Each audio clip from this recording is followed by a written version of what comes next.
Welcome back to the Honda project and the Moto Blue installation. And this time around we're mostly going to be breaking things. I mean,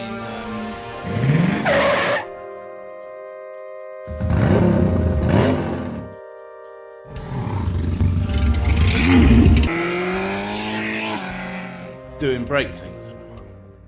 So for the time being I've used the original cables there, wires for the switch itself that comes off the lever, and one side is earthed and the other side of the switch goes into there, which is our purple wire that goes in there, our purple wire there, and yes, the corresponding purple wire is then connected to our brake light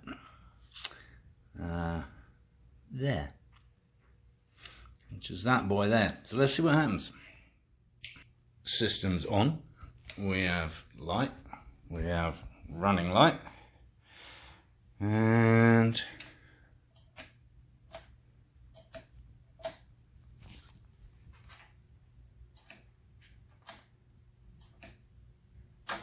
we have a brake light. Well, that was a bit too easy. I'm beginning to like this blue unit. Now I just got to get the damn phone to talk to it. So to pair the unit up to your phone, you need to have the horn and the starter button all wired in, which we haven't got yet. But luckily I do have this switch kicking around as a spare, both momentary buttons, which is what the M-Unit requires. Talking of which, I've sussed out the headlight situation. Again, this just requires one signal to turn the lights on.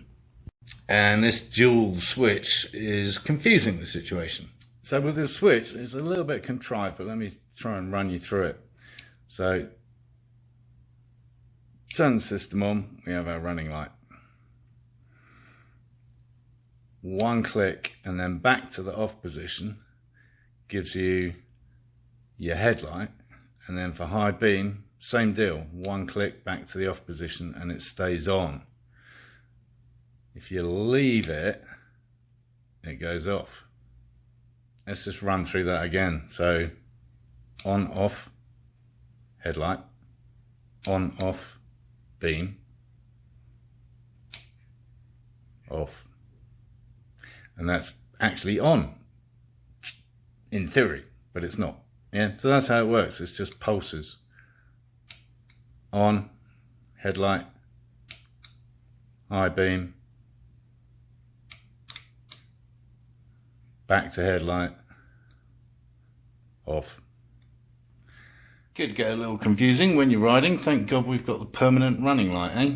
Right, let's hook up this baby, a dual momentary button, and see if we can hook the phone in. So because these buttons have a little LED ring around them that comes on when they're actually on, they've actually got 3 wires coming out the backside. I've established that the brown is the earth, which is for those LEDs, and the blue and the black are the ones we need, which normally circulate the power, but in this case they're going to be circulating an earth.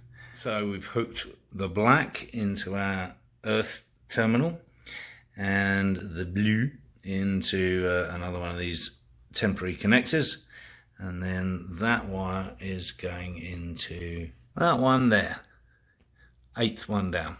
So I don't have a horn. I'm going to fit another light in there on the output side just to see if it's actually... I don't know if it has to be connected to anything at all in order for it to pair with the phone, but let's not find out. So that light there is our temporary horn in the corresponding 8th slot on the other side.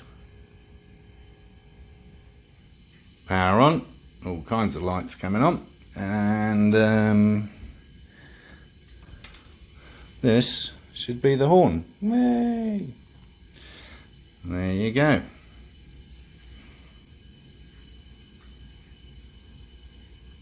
So the other one, we've got to hook up to the start, which I can either use that other momentary button there, or we could actually try it on our actual engine start button. That would be exciting. If you haven't seen or noticed that before, it's up here. It also has 3 wires because it also has an LED ring around it. So all we have to establish is which is the conventional earth for the LED, and tie that in with one of the other ones, and then put the other one to the M-Unit in slot number 11. Push button start. Also to ground. Everything goes to ground except for the ignition lock. That's the only one that goes to power. And how we're going to determine that, although my best guess is that red and white are the conventional power wires, and black is probably the earth, but you never know. So what I've done is stuffed these probes from our testing device into these amazing terminal blocks. Okay, we got red into red and white into black, because we think the black is the conventional earth for the LEDs, so that's just sitting out there. That doesn't matter at the moment. Let's see if we get a bleep.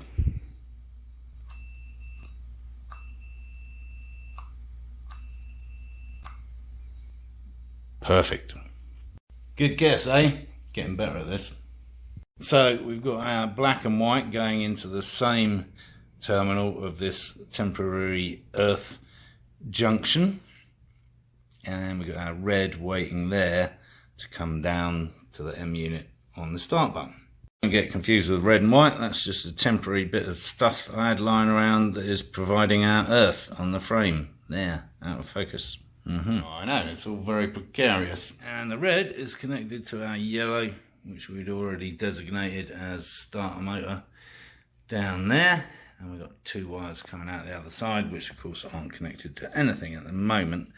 Whether we have to or not, I don't know. I guess we should just connect them to another light, just to see if it comes on or not, right? I'm going to use the same one that we used for the horn, just for this purposes. So there's the conventional black power line from that little light, which is our temporary starter motor, connected to one of the yellows. The other yellow's there. I'm not sure why we need 2, because we haven't got to the starter motor bit yet, have we? Anyway, let's power it up and see if we get a light.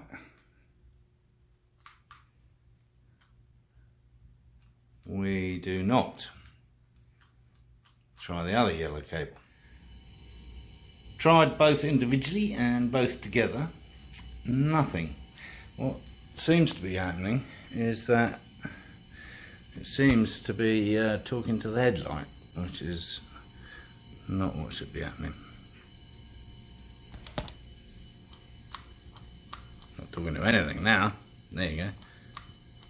Shouldn't be doing that. Why is it doing that? Oh, I thought it was going a bit too smoothly.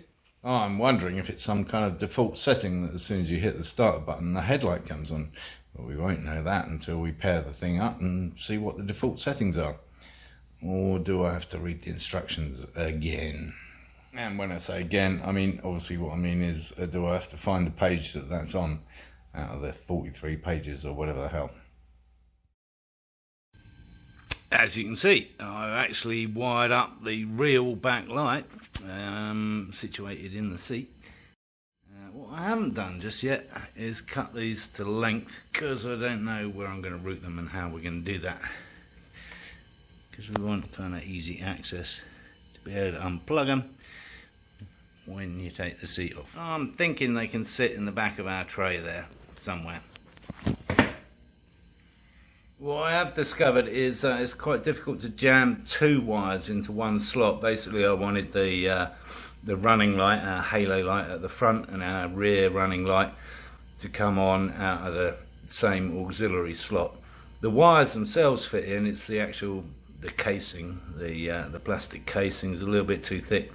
Maybe a thinner gauge wire would work just as well, or maybe I'll join them before I actually plug them into the blue unit. But it's a bit of a tight squeeze. And at the front end of the operation, I'm going to route it all down the right hand side of the bike, and then I'm going to put it in some of that protective cladding. I was hoping to get away with this one, but I think we're going to have to go to the bigger boy, unfortunately.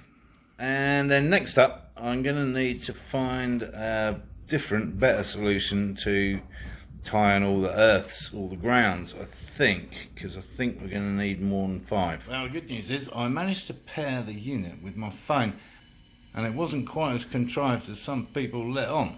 I did have to remove the negative terminal from the battery to the unit for a period of 10 seconds. I did have to restart my phone, but other than that, it basically just paired up. No holding horn buttons for 3 seconds, no holding starter buttons for 10 seconds, none of the stuff that I've seen on previous videos, which I was anticipating. I had my horn button and starter button all jerry-rigged, ready to go, and didn't need them. You'll notice it's flashing now because I've set the distance for the keyless whatever on my phone to be very short, so hopefully that'll stop flashing when I get further away. You'll just have to take my word for it. Yes, I'm over here now, and I promise you it's not flashing. I'll just go and check again. No, definitely not flashing. Now all that's left is the important bit. Make the damn thing go. And now my bike talks to me.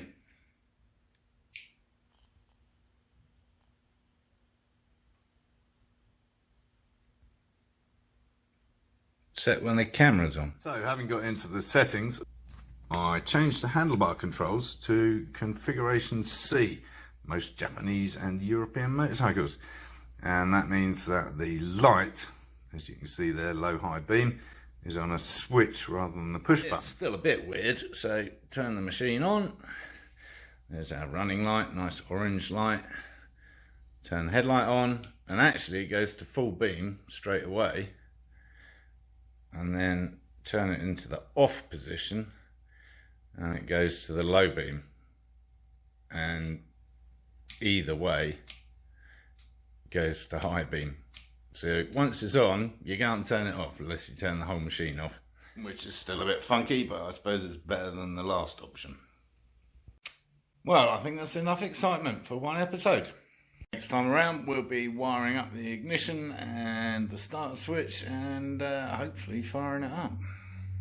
Thanks as always for tuning in. I hope you thought the video was useful at some point at least. If so, give it a thumbs up. If you haven't already, subscribe down here somewhere. And encourage others to watch my lunacy.